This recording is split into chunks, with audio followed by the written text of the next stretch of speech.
Hello YouTubers, we are up here in Munising, Michigan for the weekend.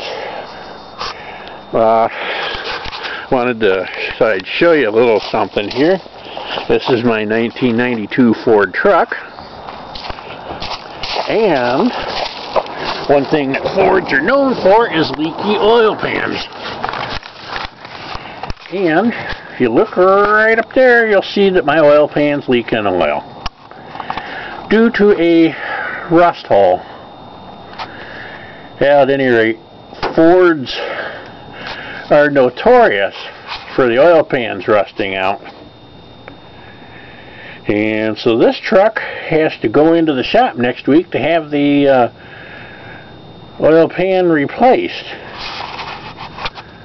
Not good. Not good. I was going to drive this thing to Wisconsin on Monday. Well, that's not going to, this thing's not going anywhere. So I'm going to probably rent a car this next week. Go down to Wisconsin Monday, do what I need to do, and come back Thursday, get this joker in and have it fixed, and then back to Wisconsin next week.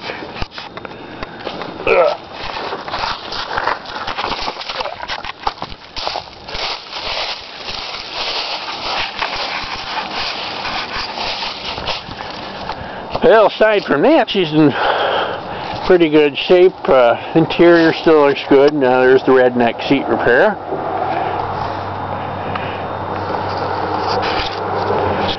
Well, that's all for now. Catch y'all later.